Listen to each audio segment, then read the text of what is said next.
He thought he had seen every secret money could hide, but nothing prepared the White Mafia boss for the quiet hunger waiting inside his own mansion. Lorenzo De Luca rarely returned home before midnight. His life was measured in boardroom negotiations, silent security briefings, and endless responsibilities that stretched far beyond the towering walls of his estate overlooking Lake Michigan. At 40 years old, he had built a reputation that inspired immediate respect wherever he walked. His tailored black suit remained immaculate despite another 16-hour day, and his polished shoes echoed softly across the marble floor as he dismissed the last member of his security detail with a simple nod. The mansion settled into an unusual silence. Crystal chandeliers glowed faintly above endless hallways lined with priceless paintings, while the grandfather clock in the foyer announced 12 slow chimes that seemed louder than usual. Lorenzo loosened his tie, expecting nothing more than another lonely night before beginning the same routine again at sunrise. Then he noticed something unexpected. A faint glow spilled from beneath the kitchen door. Every member of the household staff had finished hours earlier. The chefs always cleaned the kitchen before 10. The housekeepers retired shortly afterward. No lights should have remained on. Lorenzo paused, his instincts quietly awakening, not from suspicion but simple curiosity. He approached without making a sound. Through the slightly open doorway, he saw a woman sitting alone on a small wooden stool beside the oversized stainless steel preparation table. Amara Johnson, 34 years old, the newest housemaid employed at the estate. During the past 8 months, she had become almost invisible, arriving before sunrise, leaving long after everyone else had finished, never asking for favors, never raising her voice, never drawing attention to herself. Lorenzo realized with mild surprise that he had never actually heard her laugh. Tonight, she looked completely different from the composed employee who greeted everyone each morning with quiet professionalism. Her Black Maid uniform remained perfectly clean despite the long shift, but exhaustion rested heavily across her face. She carefully opened a small plastic container resting on her lap. Inside were pieces of cold roasted chicken, half a dinner roll, and a spoonful of vegetables that had clearly been left behind after the evening meal. She looked toward the hallway once, making certain no one was nearby, before whispering something so softly that Lorenzo could barely hear it. "Thank you, Lord." Only then did she begin eating. Not quickly, not desperately. Every bite was slow, grateful, almost ceremonial, as though each small piece mattered too much to waste. Lorenzo remained perfectly still. His first instinct was confusion. The mansion provided meals for every employee during every shift. No one should have needed leftovers. Yet Amara ate with the careful patience of someone who had learned long ago that food could disappear without warning. Halfway through the meal, she quietly stopped, removed another empty container from her work bag, and divided the remaining food into 2 equal portions instead of finishing it herself. She closed both lids with remarkable care before placing them gently inside her worn canvas tote. Only then did she finish the last few bites left in the original container. Lorenzo noticed something else. She drank only water from the kitchen faucet instead of opening one of the expensive bottled waters stored inches away. She washed the fork by hand, dried the countertop until it looked untouched, and carefully returned every chair exactly where she had found it. No evidence remained that anyone had been there at all. She was preparing to disappear once again. Yet for the first time since Lorenzo had hired her, he no longer saw an invisible employee. He saw a woman carrying a burden so quietly that an entire mansion had somehow failed to notice. Lorenzo De Luca slept little that night. Long after the mansion lights had faded into darkness, the image refused to leave his mind. It was not the leftovers themselves that troubled him.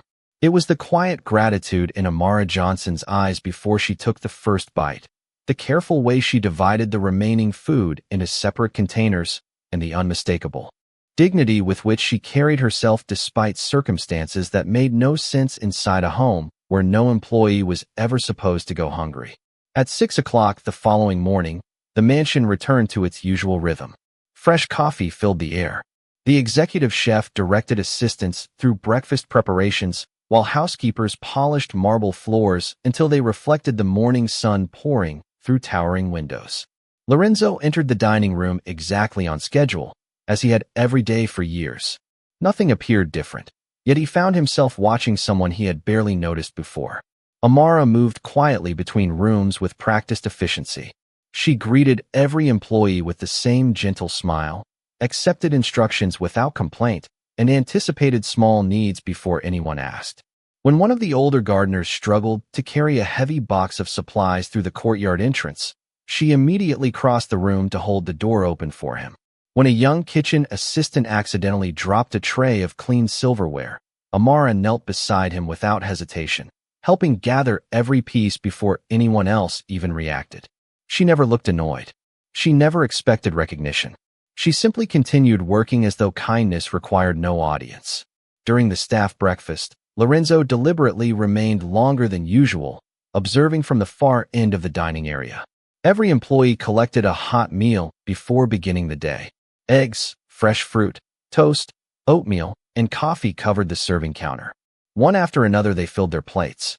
Amara stepped into line with everyone else, smiled politely at the chef, then quietly declined. "Thank you," she said warmly. "I already ate this morning." The chef nodded without another question. Apparently, this had become routine. She poured herself a small paper cup of black coffee, took a single apple from the fruit basket, and returned to work while everyone else enjoyed breakfast together. Lorenzo glanced toward the chef.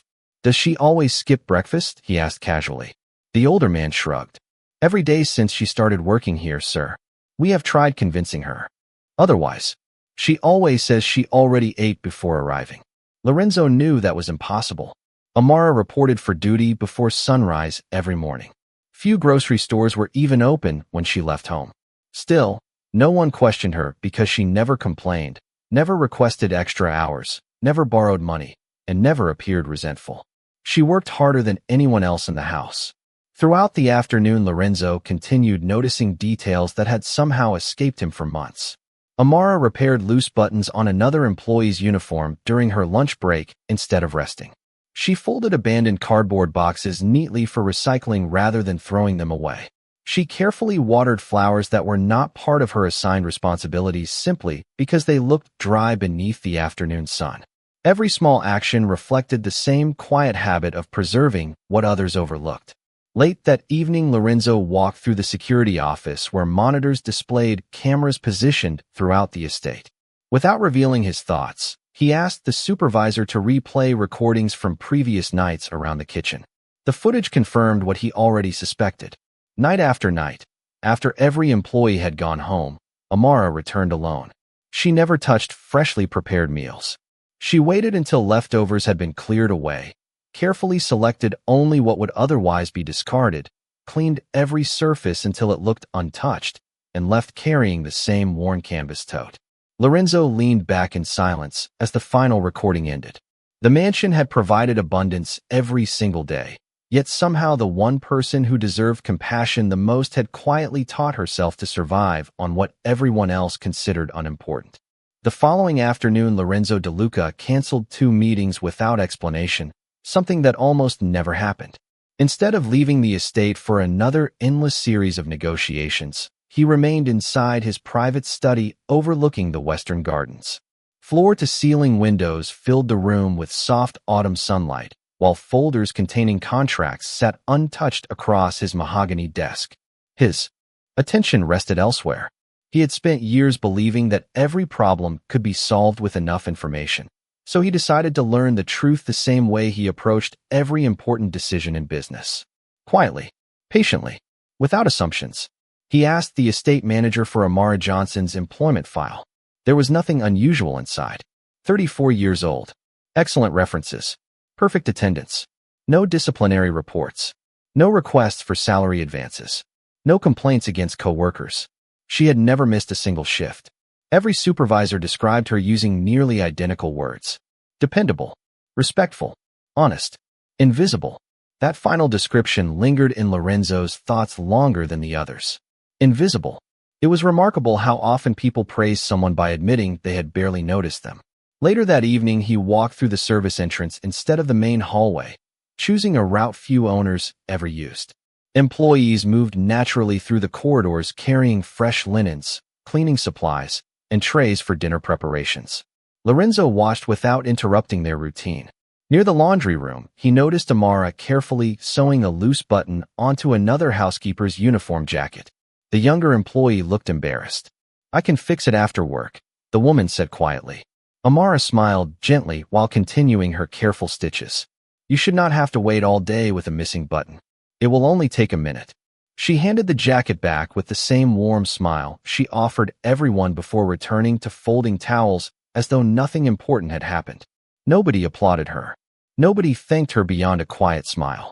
She expected nothing in return. Lorenzo continued walking. Outside, a delivery driver accidentally dropped several grocery bags near the rear entrance.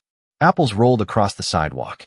Before any supervisor could respond, Amara hurried outside, gathering every piece of fruit with remarkable care. Instead of throwing away the bruised apples, she separated them into a different crate.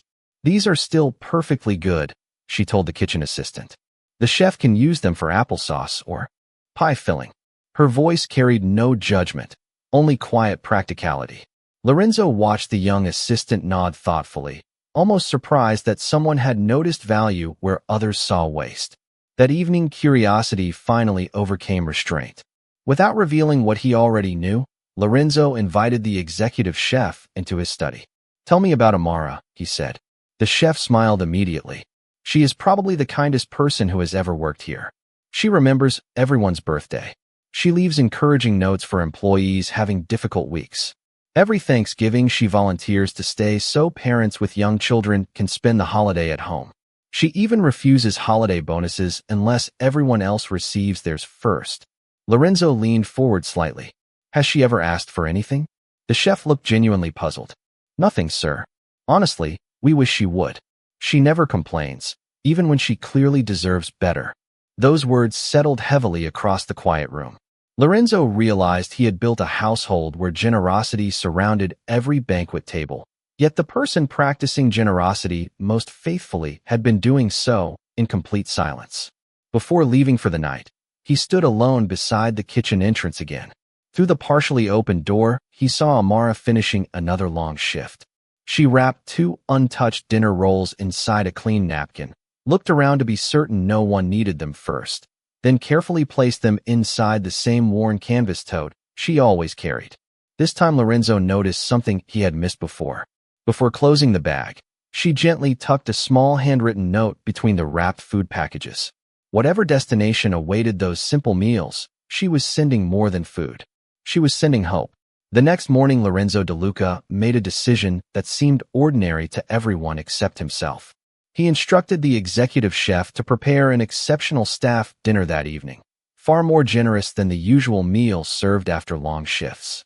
Fresh herb-roasted chicken, homemade mashed potatoes, seasonal vegetables, warm dinner rolls, fruit cobbler, and fresh lemonade filled the kitchen, with comforting aromas long before sunset.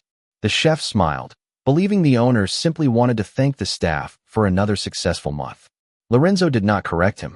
He carried a different purpose quietly inside his thoughts. Throughout the day, he continued watching from a distance. Amara Johnson moved through the mansion exactly as she always had. She dusted bookshelves in the library, polished silver in the formal dining room, helped the florist arrange fresh lilies in the entrance hall, and greeted every employee with the same calm warmth. Nothing about her routine suggested she expected anything unusual. As evening settled over the estate, the staff gathered around the long wooden tables inside the employee dining room. Laughter replaced the normal exhaustion that followed another busy day. Plates were filled generously, conversations became livelier, and several newer employees thanked the chef for the unexpected feast. Lorenzo remained unseen, standing quietly behind the partially opened pantry door where he could observe without interrupting the atmosphere. One by one, the employees finished eating and slowly returned home. Amara arrived near the end of the meal after completing several last-minute cleaning tasks upstairs. The serving dishes still contained enough food for another full dinner. The chef smiled warmly when he saw her. "There is plenty left tonight," he said. "Please make yourself a nice plate before you leave." Amara returned his smile with genuine gratitude. "Thank you very much," she answered softly. "Everything smells wonderful." She picked up a plate and slowly walked along the serving counter. Lorenzo watched carefully. She placed 1 spoonful of vegetables onto the plate. Then she paused. She looked at the roasted chicken, the mashed potatoes, the fresh bread, and the cobbler. Instead of serving herself, she quietly set the plate back onto the counter untouched. "Is something wrong?" the chef asked. Amara gently shook her head. "Nothing is wrong. Someone else may come in later and still be hungry." The chef laughed kindly. "There is enough food for everyone." Amara lowered her eyes respectfully. "I know, but I have already had enough today." Lorenzo knew that was not true. He had watched every moment since sunrise. She had eaten only one apple and drank 2 cups of coffee during an entire day of physical work. After the last employee left, the kitchen slowly became quiet again. The chef turned off the lights one by one before saying goodnight. Minutes later, the familiar glow returned beneath the kitchen door. Lorenzo stepped silently into the hallway exactly as he had several nights before. Inside, Amara stood beside the preparation table with a small reusable container resting open before her. This time she did not begin eating immediately. Instead, she carefully wrapped several dinner rolls inside clean napkins, spooned vegetables into separate containers, and divided the remaining chicken into equal portions with remarkable precision. She placed each container into her worn canvas tote before finally leaving one small piece on a plate for herself. Just as she whispered a quiet prayer and reached for her fork, Lorenzo gently pushed the kitchen door open. Amara froze instantly. The fork remained suspended in her hand, while surprise spread across her face. She stood so quickly that the chair scraped softly across the tile floor. Her eyes filled with embarrassment, yet she never attempted to hide the food or make excuses. She simply lowered her head and waited in complete silence, as though preparing to accept whatever came next. For several long seconds, the only sound inside the kitchen was the quiet hum of the refrigerator and the gentle ticking of the old wall clock. Lorenzo DeLuca did not speak immediately. Neither did Amara Johnson. She stood motionless beside the small table, her hands folded in front of her apron, her eyes lowered with quiet dignity. She looked less afraid of punishment than disappointed that someone had witnessed a moment she had worked so hard to keep private. Lorenzo slowly walked toward the preparation table. His eyes rested on the neatly packed containers inside the worn canvas tote, then on the single small portion left on the plate. He noticed that nearly everything had been packed away while almost nothing remained for the woman who had spent the entire day serving everyone else. "You are not taking this home for yourself," he finally said in a calm voice. It was not an accusation. It was an observation. Amara hesitated before lifting her eyes just enough to meet his. "No, sir." Her answer was gentle and honest. Lorenzo waited. He had learned many years earlier that silence often revealed more truth than endless questions. After a few quiet moments, Amara took a slow breath. "3 children live 2 blocks from my apartment," she explained softly. "Their grandmother has been raising them by herself since their mother passed away. She works every day, but some weeks are harder than others. They never ask for help, and I do not want them to feel embarrassed. So I tell them the kitchen always prepares too much food and that it would only be wasted." She smiled faintly, almost apologetically. The youngest one believes the dinner rolls are made especially for him every Thursday. Lorenzo looked at the carefully wrapped bread resting inside the bag. Suddenly, the handwritten notes made perfect sense. "The notes," he said quietly. "You write them for the children?" Amara nodded. "Sometimes I draw a smiley face. Sometimes I write that tomorrow will be a better day. Children deserve something encouraging to read while they eat." Lorenzo felt an unfamiliar heaviness settle inside his chest. He had expected hardship. He had expected sacrifice. He had not expected someone with so little to spend every evening protecting the dignity of strangers. "And you?" he asked gently. "Who makes sure you have enough?" Amara lowered her eyes again, but this time there was no shame in her expression. Only peace. "I have enough, sir. I have work. I have good health. I have people who treat me respectfully. That is already more than many others receive." Lorenzo glanced toward the nearly untouched plate. "You worked almost 12 hours today." She smiled again, as though his concern surprised her. "I will have breakfast tomorrow." Lorenzo remembered every morning she had quietly declined a hot meal. Every evening she had waited until everyone else had gone home. Every container she had divided with careful precision. Without another word, he walked to the large warming oven that still held several untouched trays prepared for the staff dinner. He selected a fresh plate, filled it generously with hot food, added warm bread, vegetables, roasted chicken, and a serving of fruit cobbler, then carried it back to the table himself. He placed the plate in front of Amara before pulling out the empty chair beside her. "Sit down," he said with quiet certainty. She hesitated. "Sir, I still need to finish cleaning the kitchen." Lorenzo gently shook his head. "The kitchen can wait. Tonight you will eat a hot meal while it is still warm." Amara looked at the steaming dinner, then back at the man standing beside her. Tears gathered in her eyes, but she quickly blinked them away. Lorenzo noticed she was still reluctant to sit. "There is one condition," he added with a small smile that almost surprised even himself. "You do not have to eat alone anymore." Amara Johnson slowly lowered herself into the chair, almost as if she feared the invitation might disappear if she moved too quickly. The warm meal rested before her, filling the quiet kitchen with comforting aromas that somehow felt different now. Lorenzo DeLuca took the seat across from her instead of remaining standing. The gesture surprised her even more than the dinner itself. For several moments, neither of them spoke. The silence was not uncomfortable. It carried the peaceful weight of two people seeing each other clearly for the very first time. Amara carefully picked up her fork but hesitated once again. "Sir," she said softly, "I cannot eat this while those children are waiting." Lorenzo looked toward the canvas tote resting beside the chair. Without a word, he stood, walked back to the warming oven, and filled 3 additional containers with generous portions of freshly prepared food. He added warm dinner rolls, fruit, bottled water, and slices of homemade pie before placing everything neatly inside a reusable insulated bag from the pantry. Then he returned to the table and gently set the new bag beside her old one. "Now they will have dinner," he said with a quiet smile, "and you will have yours." Amara covered her mouth with one hand as tears gathered despite every effort to hold them back. They were not tears of embarrassment this time. They came from relief so unfamiliar that she had almost forgotten what it felt like. She whispered a heartfelt thank you before finally tasting the first warm bite. Lorenzo noticed how slowly she ate, taking time to appreciate each mouthful instead of rushing through the meal. "Someone once taught you never to waste food," he observed. Amara nodded gently. "My grandmother raised me after my parents passed away. She always said every meal carried someone's hard work, someone's sacrifice, and someone's love. Even when we had very little, she reminded me to be thankful instead of ashamed." Lorenzo listened quietly. Her words stirred memories he had buried beneath decades of responsibility. His own father had grown up during years when putting dinner on the table required impossible choices. Success had changed their circumstances, but not the lessons that hunger had carved into his family. Looking around the magnificent kitchen, Lorenzo suddenly realized that abundance alone could never guarantee compassion. Systems could provide meals. Policies could provide salaries. Only people could choose kindness.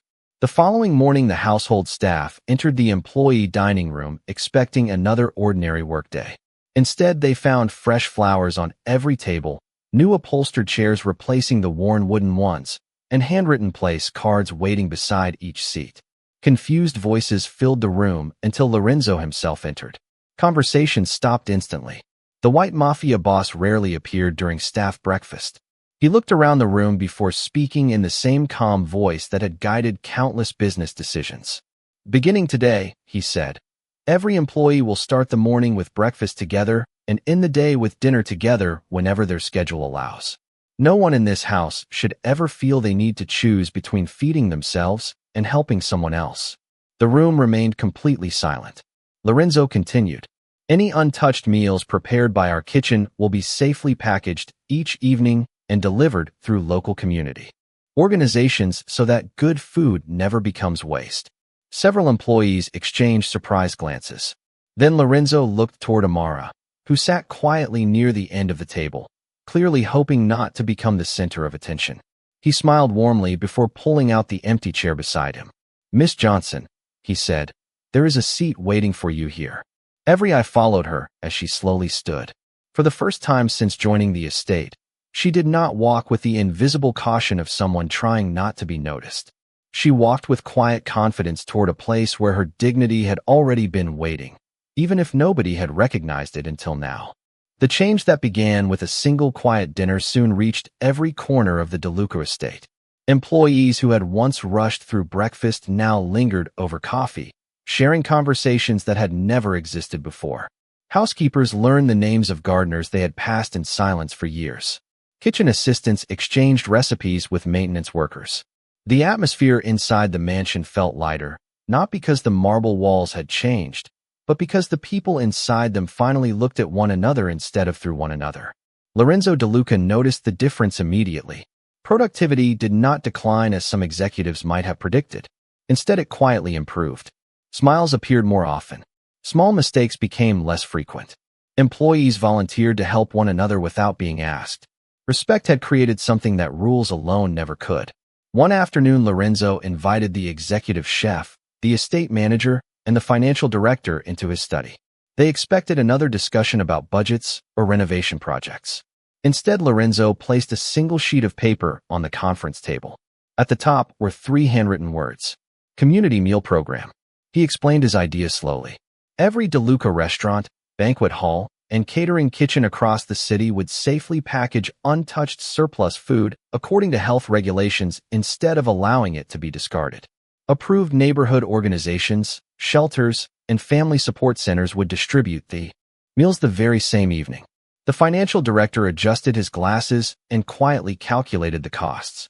"Sir," he said carefully, "this program will require additional transportation, refrigeration, staff training, and coordination. It will reduce waste, but it will not increase profits." Lorenzo smiled slightly. Not every successful decision belongs on a balance sheet. The room became silent. The chef nodded first. "I have wanted to do something like this for years," he admitted. "I simply never believed anyone would approve it." Lorenzo looked toward the window where autumn leaves drifted gently across the gardens. "Then we should have started years ago." Within 2 weeks, refrigerated delivery vans bearing the DeLuca Foundation logo quietly began leaving restaurants every evening. Local community centers received fresh meals instead of leftovers. Families struggling through difficult seasons suddenly found warm dinners waiting without questions or embarrassment. Lorenzo never announced the program publicly. There were no interviews, no cameras, and no advertising campaigns. He wanted the meals to speak for themselves. Meanwhile, Amara Johnson continued working exactly as she always had. She still greeted everyone with gentle kindness. She still folded abandoned boxes for recycling and repaired loose buttons whenever she noticed them. The only difference was that she no longer slipped into the kitchen alone after midnight. She ate beside her co-workers, laughed more often, and accepted fresh meals without apology, because she knew many more meals were reaching the children who needed them most. One Friday evening, as employees prepared to leave for the weekend, the estate manager approached Lorenzo carrying several envelopes. "Sir," he said, "the staff asked me to give you these." Lorenzo opened the first envelope and found a handwritten thank you note signed by every employee in the mansion. Another envelope contained drawings from neighborhood children who had received meals through the new program. One picture showed a large dinner table surrounded by smiling stick figures beneath bright yellow sunshine. At the bottom, written in careful block letters, were simple words that made Lorenzo pause longer than any business contract ever had. "Thank you for making dinner feel like home." Lorenzo quietly placed the drawing inside the top drawer of his desk instead of filing it away. Later that evening, he walked through the kitchen once again. This time the lights were still on because employees remained together after dinner, laughing over homemade dessert while Amara poured coffee into waiting cups. She noticed Lorenzo standing in the doorway and smiled warmly. It was no longer the careful smile of an invisible employee hoping not to disturb her employer. It was the smile of someone who finally believed she belonged. Several weeks passed, and the quiet transformation inside the DeLuca estate became impossible to ignore. Visitors often commented on the atmosphere before they admired the architecture. They noticed employees greeting one another by name, sharing meals without hesitation, and carrying themselves with a confidence that could never be purchased. Lorenzo DeLuca accepted every compliment politely, yet he knew the true beginning of that change had not come from any executive decision. It had started with one woman who refused to let kindness disappear simply because nobody was watching. One crisp Saturday morning, Lorenzo asked Amara Johnson to join him for coffee in the sunroom overlooking the gardens. The request surprised her. Until recently, she would have assumed she had made a mistake. Now she simply wondered what conversation awaited her. Fresh sunlight poured through the glass walls while birds gathered near the fountain outside. A pot of coffee rested between them, beside warm pastries prepared by the kitchen staff.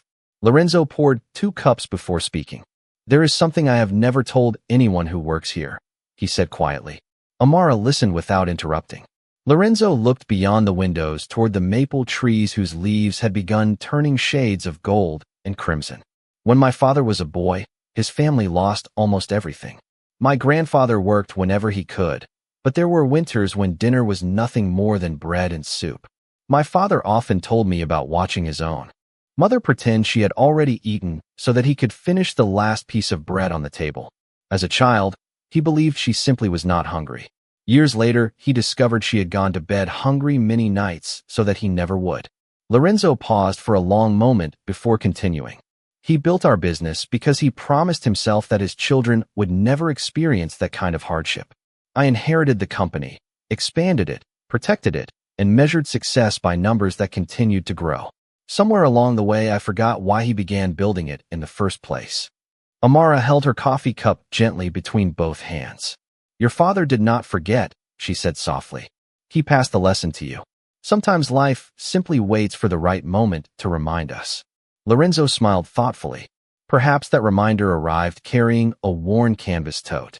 They both laughed quietly, and the sound felt natural inside the peaceful room. After another moment, Lorenzo reached into the drawer of the small table beside his chair and removed a neatly folded piece of paper. "Do you remember the handwritten notes you placed inside those food containers?" he asked. Amara nodded. "The youngest child kept every one of them," Lorenzo said. "Last week his grandmother wrote to the foundation. She told us he tapes your notes beside his bed because they make him believe tomorrow can always become better." Amara lowered her eyes, deeply moved. She had never imagined that a few simple words written with an ordinary pen could carry such lasting meaning. Lorenzo slid the letter across the table. "I wanted you to read this because sometimes the smallest acts create the longest echoes." Amara unfolded the page carefully. The grandmother described children who no longer worried whether dinner would appear each evening, neighbors who had begun helping one another after seeing the meal deliveries, and a little boy who proudly announced that one day he wanted to help strangers the same way someone had helped him. A single tear rolled gently down Amara's cheek before she folded the letter once more. Lorenzo noticed, but said nothing. He understood that some moments deserved silence, more than speeches. Looking across the gardens, he realized wealth had given him influence, but compassion had finally given that influence direction. And as the morning sunlight settled softly across the quiet room, both of them understood that the greatest inheritance anyone could leave behind was never measured by what they kept, but by what they quietly chose to share. Winter arrived quietly over Chicago, covering the gardens of the DeLuca estate with a gentle layer of snow that reflected the warm lights shining from every window. Inside the mansion, the kitchen no longer became a place of lonely silence after midnight. It had become the heart of the house, where laughter lingered after dinner, and every chair around the long wooden table was filled before another workday came to an end. Lorenzo DeLuca stood near the entrance one evening, watching employees share homemade desserts while conversations flowed as naturally as family gatherings. No one hurried away anymore. No one quietly slipped into the shadows hoping not to be noticed. Across the room, Amara Johnson poured coffee into waiting mugs while smiling at the same coworkers who had once barely known her name. She looked exactly the same in her simple black uniform and white apron, yet everything about her presence had changed. She no longer carried the invisible weight of believing she deserved less than everyone else. She had never asked for recognition, but respect had found her anyway. A few days before Christmas, the DeLuca Foundation hosted a small community dinner inside one of the organization's neighborhood centers. There were no television cameras, no reporters, and no speeches prepared for publicity. Families simply gathered around decorated tables to share a warm meal together. Lorenzo walked through the room greeting volunteers when he noticed 3 familiar children running toward Amara with joyful excitement. The youngest boy proudly hugged the insulated lunch bag she had once carried every evening. "Miss Amara," he said with a wide smile, "Grandma says we do not need the secret dinners anymore because so many people help now, but I still kept every note you wrote." He reached into his coat pocket and carefully unfolded one small piece of paper that had become worn from being opened so many times. The simple words were still easy to read. Tomorrow can be brighter than today. Never stop believing that. Lorenzo watched quietly as Amara knelt to the child's eye level and smiled through grateful tears. You remembered, she whispered. The little boy nodded proudly. Because you believed in us before we believed in ourselves. Nearby, the children's grandmother approached Lorenzo with gentle eyes filled with appreciation. Sir, she said softly, people often think kindness begins with money. It does not. It begins with someone deciding another person matters. Lorenzo looked around the room. Volunteers served meals beside business owners. Teachers sat beside retirees. Children laughed without worrying about tomorrow's dinner. He realized that the greatest investment he had ever made had never appeared inside a financial report. It lived inside moments exactly like this one. As the evening came to an end, snowflakes drifted peacefully outside, while families stepped into the cold carrying full hearts instead of empty stomachs. Before leaving, Lorenzo quietly placed a framed copy of the little boy's treasured note inside the community center entrance beneath a simple inscription that read, "Every meal shared with dignity feeds more than hunger." Months earlier, he had believed success was measured by what a person could build. Amara had quietly shown him that true success was measured by how many lives became brighter because someone chose to care. The mansion remained grand, the business continued to grow, and the city moved forward as it always had. Yet one simple truth now guided every decision Lorenzo made. Wealth could open doors, but compassion invited people inside. And on that peaceful winter evening, as warm lights spilled from the community center into the snowy street, the world quietly remembered what dignity truly looked like.